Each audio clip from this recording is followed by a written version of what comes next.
my first step ever podcast, and I am Ishani Nigam, your host and producer of the podcast. This podcast is made for all the disruptors around the globe who know that they are made for something, for that one thing, but fear of embarrassment, fear of rejection, the fear of fear itself holds us back at some point in time. But hey, those are the only milestones that if we cross, we are there to take our first steps. So, welcome on this journey with me where I interview people from across the globe so that they can share their story, their challenges, and you know that even you can surpass yours. Well, what are you waiting for? Let's get started. Welcome on my first step ever. We all have a dream, we all have a goal, but do we really achieve it? Is it important to achieve it?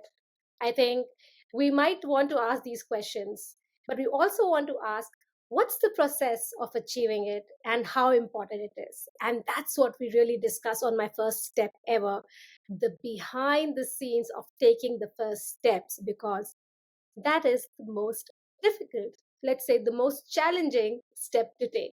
And today, on my first step ever, I have an amazing personality all the way from Adelaide, South Australia. And we are going to delve deep into her story, her behind the scenes, and her why of what she's doing, why she's doing, and how did that journey unfold for her in the quest that maybe some of her takeaways can help you and me build the conviction that we really need to take our first steps. So please join me in welcoming Suzanne Thompson all the way from Adelaide, South Australia. Hi Suzanne, welcome on my first step ever. Thank you so much, Hishani. I'm so excited to be here. I really am. And because I've been following your journey as well. That is extremely sweet of you, and now I'm even more excited because if you've been following our journey, you definitely know that what we tap into, and I couldn't be more happy to have you on this episode because we are going to delve into an aspect which is very important, formative days of any person. But before that, let me kind of give a bit of a sneak peek about you to our listeners today. So Suzanne Thompson is a dedicated advocate, present parent, passionate about empowering parents and children navigating the lives through the complexities of the education systems. Now, that's why I said that she plays an important role because she is affecting, incorporating, influencing, and inspiring people at the point in time where we are at the formative stages. And that is very important through the education system, not only helping children, but also parents along the way. Now, Suzanne is the founder of Soul Archaeology, a business based in Adelaide, South Australia, specializing in advocacy for young people to make better choices filled with curiosity, thorough the education, health, communities, and lifelong journeys. Wow, this is going to be so interesting and important for us to actually chat to Suzanne about this because this is all what we're here for in my first step ever. Now, why does she do this? I think before I say this, let's just uncover and discover Suzanne's journey, and we will discover that why she does what she does and what's in store next for her. But let me trace those steps back to her childhood.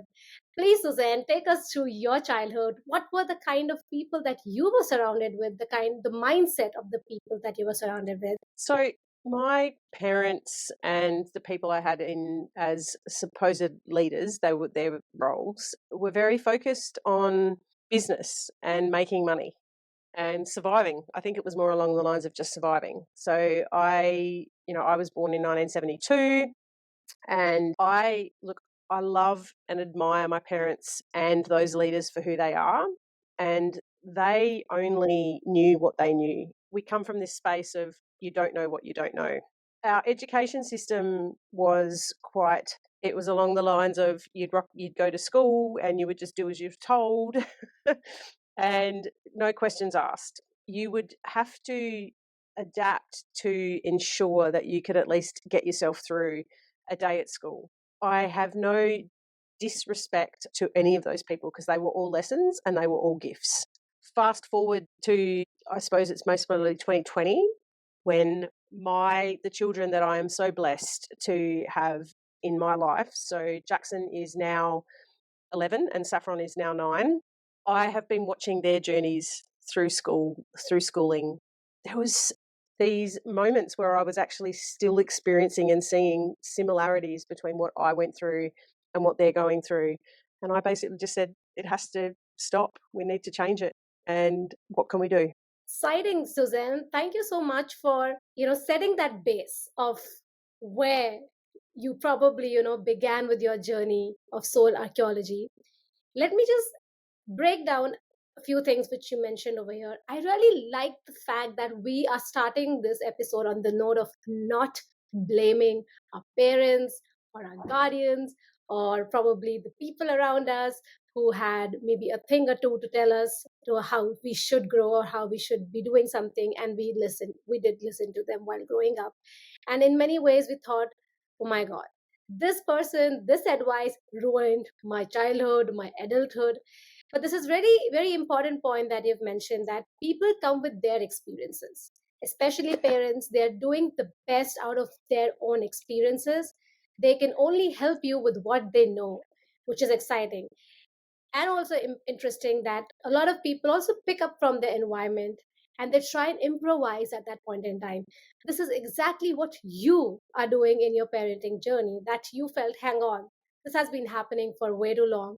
What is that I can change which would really, really help my children during their formative stage to, build Yeah. a kind of a mindset that is open minded, and they're able to build their own characters and perceive the world according to their own thinking. This is amazing, So from here, Suzanne, I would love to understand that when you were able to diagnose that, maybe find that gap, what led you to, really recognize that inner voice of, now I want to make that change, and how did that start happening for you? Look, I think through my life journey up until through school, I mean, I was the first of all of my family. And that was my parents' siblings, and then my siblings and all those cousins, and people. And there are people still to this day are traveling that journey as well. And they think, and I will never say that the university is the be all and end all. It's the whole thing is that, because that's what it comes back to, is that it was like trying to find your purpose. And I think for me, what it was I was actually just on this journey of trying to find out who I was.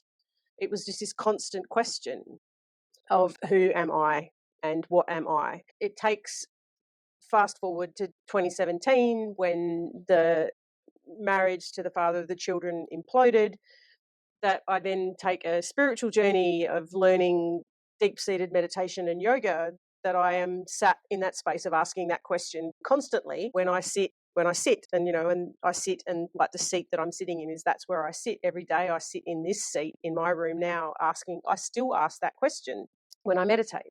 It was not knowing who I was, but biggest thing is that we are born with everything that we need.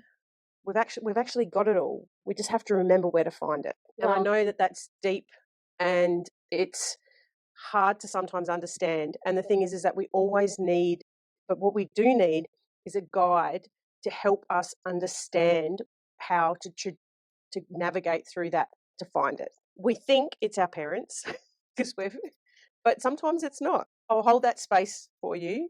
And I know that some of the words that I say will most probably land and hit. And before we came on board and you said what the age of your audience, the primary age of your audience was, they're the humans that need to hear this. And it's Yes. like, because we are in this space where we should, no, I don't like using the word should, but we're in this space where I think we don't prepare, we intervene. And and prepare can have so many meanings, but it just means setting goals, seeing that. But if you knew that the moment that you were born, you have everything that you need, that just shifts the trajectory of your entire journey. And then it just becomes a choose your own adventure. And the word failure disappears, because it's not about failure. It's about you're one person, you have one problem, which is you can't remember where you left everything. But you've got many solutions.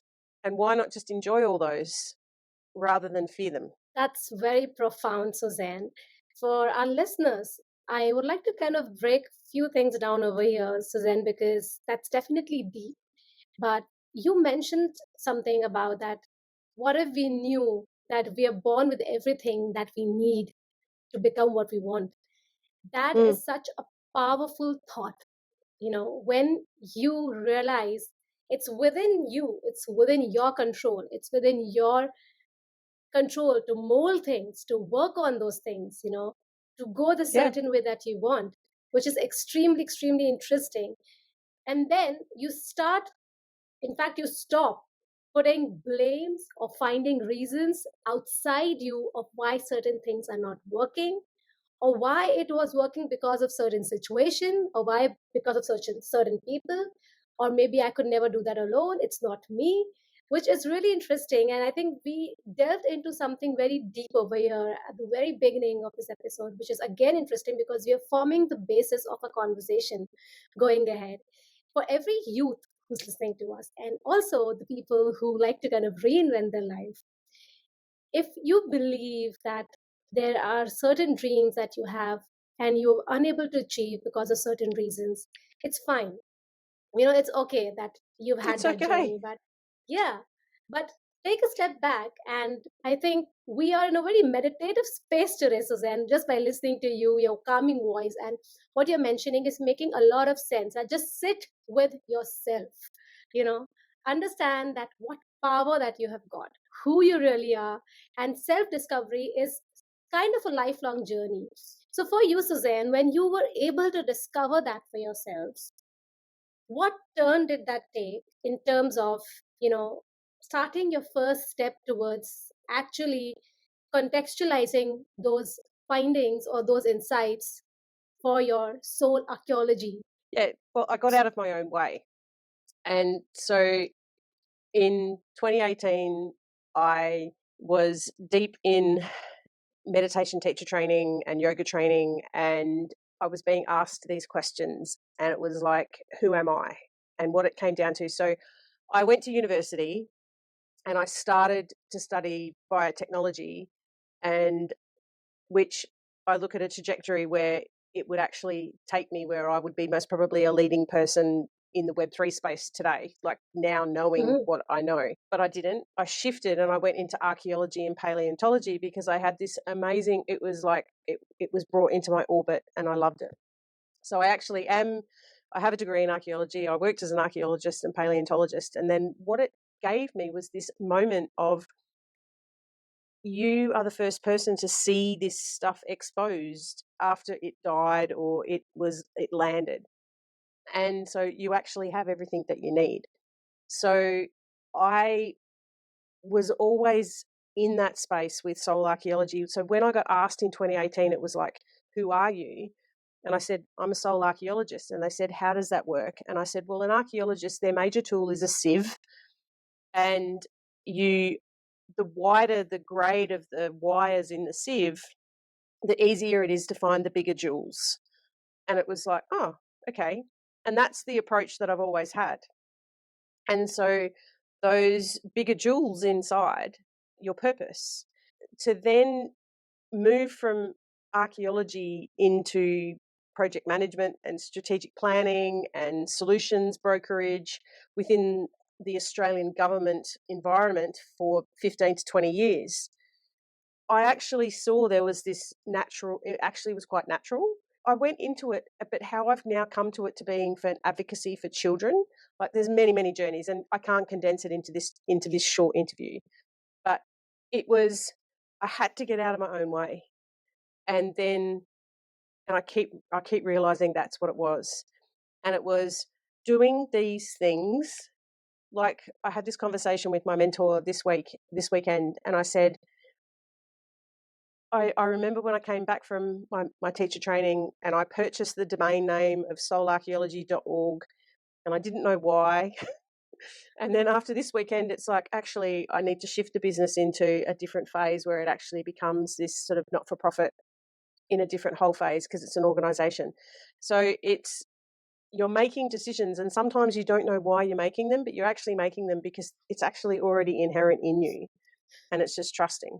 I mean, I don't know if I've answered your question. I know I do have a tendency to go a little bit deep and global, but I hope people understand when they listen and hear that the energy that's rippling, it doesn't matter what choices you make, they're not failures. Because that's the thing, I think we need to start changing the language. Because I always sat in this space where it was like, it is lessons learned, they're not failures. Because there's a gift and there's a lesson in everything that you talk about and every choice you make. Yes, let's say, Suzanne, so what we see over here is that your first steps, your journey towards kind of creating soul archaeology, you have definitely touched upon that, answered the question about maybe what I was sort of trying to understand about your journey, your little steps. And what I can see is that was a kind of a to and fro, or maybe also in a way you were building that as you were going. And as you mentioned that recently you wanted to kind of change a bit of, or maybe give it a little bit different dimension of not for profit. I do have a question over here, because what soul archaeology is doing is at the very grassroots level for children, for children growing up, helping with their mindset, the perspective of how they see themselves and how they Yeah. learn. you know this is not an easy task, because you are somewhere changing the way education system really works, let's say globally. I can say that for sure. And you're making Definitely. your own contribution, your own difference, bit by bit. So the first question I have, what is the biggest roadblock or the hurdle that you have had to face to actually bring soul archaeology into its full swing? It was understanding the fact of the power to ask, and you're not alone. And it was the building of communities, and relationships, and we're not taught that. And then you fast forward to now where we currently are, where things are meant to be, we're in this world where we think things are meant to be received instantaneously. It's quite challenging, where it becomes frustrating. And the thing is that we've forgotten how to build relationships. We just, as I said, forgotten. Maybe we just haven't remembered. I want to use that word. Is that we haven't remembered. Things have happened where we change should not should. I don't like using the word should, but change isn't a dirty word, because that's flow. And it was, so for me, it was just like the moment happened, I think for me, was with Jackson and Saffron, where they currently are in the education system.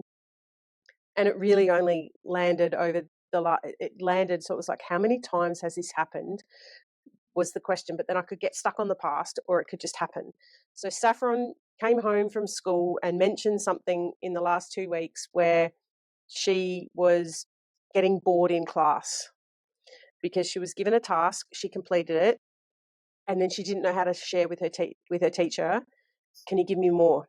And I literally remembered what it was like when I was her age at school in the very early 80s, 1980s, and I had that exact same feeling.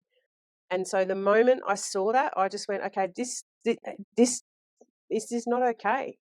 Look at what's happening in society. Half of the stuff that's happening in society, like we're still talking about. You look at the Sustainable Development Goals. You look at what's happening with International Women's Day. I mean, it's what's happening with domestic violence. What's happening? All of this stuff. I'm like going, now that it's out in the open, it's like, yeah, maybe it wasn't publicised as much because we didn't have the access to all of this. Right. It's not okay. So let's stop. And there's a better way. And so there are so many of us around the world doing their purpose. So now we have this ability of this tool where we can connect and we go, okay, then I am not all things for all people. Like Soul Archaeology's underlining movement is to dissolve all violence, which is a massive task. But I don't sit with that going, that's my only job, because I know there's so many other people that are going to help and contribute. So it's about building those communities and like-mindedness. I don't know if like-mindedness is the right thing, but I just think it's just the fact that we just start finding, get out of your own way and just trust.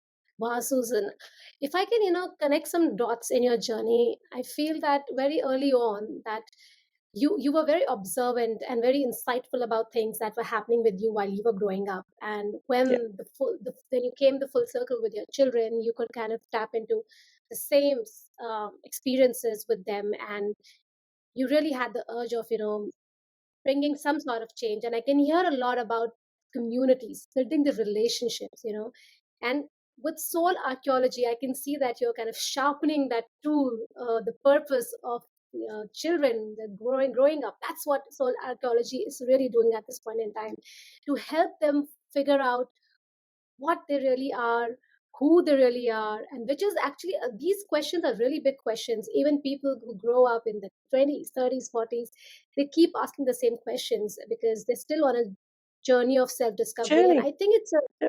it's a lifelong journey, but it's great that you're bringing that journey a little forward, where it's very, very, you know, easy for a fertile mind to actually grasp that concept and sort of building onto that. Because we're actually born with it. And the thing is that it's like when you meet people where they're at, like for me, my profoundness is having conversations with an 8, a 9, and 11-year-old.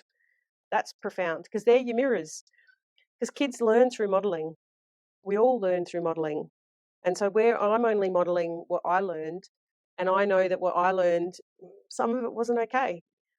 So let's just do it better. I mean, I would like another word than better. Like if you or your audience can come up with a better another word for better, I'd love it. Yeah. I really love chatting with you. We are on this journey together right now where we have really delved into very deep thoughts. And as much as it is going to be, I think, a really interesting challenge for you to bring those thoughts into the education systems through soul archaeology, I can see the seed of how you want to get to where you want to. It's really very strong in the sense that you know what you're doing, and building that sense of community, building the sense of purpose, building the sense of a perspective for a growing child is so important. So before we take your leave, I want to kind of wrap this journey up in a way that for our listeners, I really always emphasize on some actionable steps. Now, for a lot of our listeners, they're definitely way past their childhood times, but I have a feeling that probably the top three techniques that you have come up with, that you use with children at the age that you are kind of maybe interacting with, if you can take us through the top three techniques that even our listeners can probably use today or in the next couple of months to work on themselves, that can help them really, really discover that or start believing that what they all are looking for is within them. So would really love to hear that top three techniques that you'll be using as soul archaeology. We all need a guide, and sometimes that guide isn't our parents. And some people use the word mentor, teacher, whatever. That's the first one, is that there is a person there for you. And that's the purpose behind soul archaeology, is that it's like I'm not the only face of soul archaeology. I've made sure that I have a network around the world. Second thing, sit with that understanding of that we actually are all born with everything that we need before we know we need it. And that's deep in so many other philosophies and spiritual practices. It exists, that underlying thing. It doesn't matter what text you read, it exists there. And thirdly, when the practice that I've always used, and it's kept changing, but it's mindful. It's a mindful practice, and that is before you say something. So before you speak, so we have a conversation, you get asked a question, or you want this emotional response. Stop. Just stop and breathe. And then that one breath, you have this amazing ability to either hold the hands, if it's a person that you love, hold the hands of the person that you love and ask them what they need or what they're feeling. Or the other thing is that ask yourself the question of, is what I'm about to say going to add any value? because we Absolutely. have to be, because that's it. It's like, is it going to add any value? This is incredible, Suzanne. Just summarize for our listeners. Whatever age that you're in, whatever situation that you're in, what Suzanne has really given us some three interesting tips. The first one is to seek someone where you can find a sort of a guidance in. You know, it could actually be a book, it could actually be a video or a person or anyone that you feel has you can see some sense in what they say, or you can see Exactly. that when you, yeah, I mean, when you apply the advice or when you apply something that they have done, it really has made a sea change or maybe a bit of a change in a positive direction for you. So that's number one. The number two is very, very interesting, is that you have to have that belief that you have it in you. This is a very challenging aspect if that's what we, because we're not brought up with that, we think exactly the opposite, and that's why the imposter syndrome, the feeling of not being enough, good enough, comes in. But this is such an important tool. I'm going to call it a tool because you need to practice it. You need to put it in your mind saying that you have got this. And the third one is really, really, really exciting, is that stop, take a breath, reflect what you're going to do. And I hope with these three techniques that wherever you're stuck today, you're able to at least apply one of them and move a bit forward towards your first step. So, Suzanne, thank you so much for being on my first step ever. And yes, taking us through such a profound journey, your thought process, and the very fact that you have taken up upon you to make that difference that you really want to see, it is incredible. And this is another thing that our listeners, you might want to kind of tap into. If you find something not really working well, if you find that it really needs to change, maybe you are feeling that you are being put in that situation time and again, because you have the power to probably do that. So thank you so much, Suzanne, for being Thank being you. here. And I always request our guest speakers to leave our listeners with a thought or a saying that they really resonate with. I am going to take this from Jackson, and it's actually the title of the chapter of the first book that I was a co-author of. And that's not a plug, but it's called Leaders with a Heart. And I remember when I was writing it, and I had a title, and Jackson, I read it to him, and he said, "No, Mum, that's not right." And it's called, and so the quote is, "It's only in the darkness that you will find the light, and that light is love." So, Suzanne, that was really very interesting, because this also sort of reminds me of the quote from Harry Potter. Probably it's a very deep thought, and Oh, it's deep, I and there's so many scriptures that books, words, whatever you can read. My post today I pulled up something from the Bhagavad Gita that has been like rippling for the last week, which is, when Krishna tells Arjuna to get in his chariot and do your duty, and you go, okay, so that's what it comes down to. So sometimes do your duty. yes, that is actually a very practical way of putting the thought that we have just discussed, and for everyone to understand that the basic thing is how they call to just keep on doing your own work, keep on doing your own what you are here for, and do not expect anything, and be so good at what you're doing, put your whole heart and soul into it, that you will Hmm. start seeing the ripple effect that it's creating in other people's life. So thank you so Exactly. much, Suzanne, on being on Thank my you. first step ever, adding so much value on this episode, and to everyone who's listening out there. And hopefully we have bust a myth that, you know, that we were born certain kind of upbringing or certain kind of, notions that this is how we should be, this is how we are. And when we grow up, we see that I am not that kind of a person that I was told to be. And we start blaming other people. So I'm happy that we're able to kind of at least reiterate or, bring up this point that it is not about blaming other people of who you are becoming, because you have the power within you to be who you are. So this has been incredible. For everyone who's interested to know a bit more about Suzanne, and we love to plug all our guest speakers because they've been doing an amazing work, I will put the link in the show notes. So, for all my friends out there who's listening to me, as I always say, start believing in yourself and keep believing in yourself, and take those little steps towards your first step. Thank you, Suzanne, for being on my first step ever. Thank you. Please do give ratings and please do write your comments. And you can directly reach out to me on my first step ever _IN. That's my Instagram handle. A little about myself. I have always loved performing on stage, acting, speaking, and just emoting myself. So I use these mediums different ways so that I can connect with people, help them, empower them, infotain them, which is to inform them and entertain them. If you would like to collaborate for any opportunities, more than welcome to connect with me on my Instagram handle. Thank you.